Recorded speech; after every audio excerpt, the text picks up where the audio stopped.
Magandang araw po sa inyo mga tagapanood or magandang gabi. Ito po ay isang reaction video lamang mula kay tayo na at mag-subscribe sa kanya.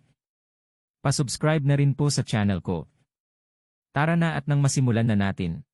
Sa pagbisita ni Vice President at Department of Education o DepEd Secretary Sara Duterte Carpio sa lalawigan ng Catanduanes kahapon, November 23, personal itong nag-abot ng tulong sa mga indigent student sa pamamagitan ng Assistance to Individuals in Crisis Situation o AICS.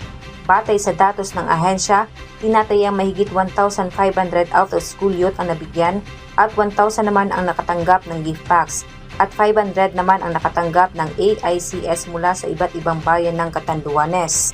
Kasama rin sa pagbisita ng pangalawang Pangulo si Senator Amy Marcos. Sa talumpati ng Vice Presidente, binigyan diin ito na pantay ang edukasyon sa mga mag-aaral, mayaman man o mahirap.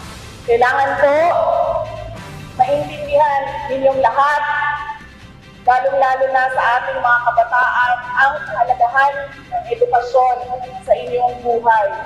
Yan po ang magpapabago ng inyong buhay. Yan ang magdadala sa inyo ng masagana, masaya at matatag na kinabukasan. Marami sa inyo ang nasa alternative learning system. Kailangan ninyo pagpursigihin ang inyong pag-aaral. Dahil sa inyong pagtatapos, mas maganda ang oportunidad na darating sa inyong buhay. Sa simpleng eksplanasyon sa mga kabataan, lagi kong sinasabi, sa pagtatapos ninyo, walang mayaman at walang mahirap. Pagkatapos ng pamimigay ng ayuda sa mga mag-aaral, dumiretso si VP Sara at Senator Amy sa Palnab Elementary School para sa isang tree planting activity.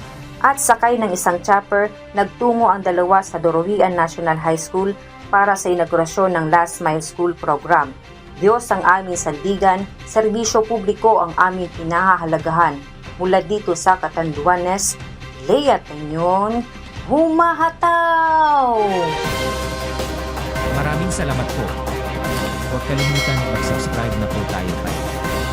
Pa-subscribe na rin po sa channel ko. Bye-bye po.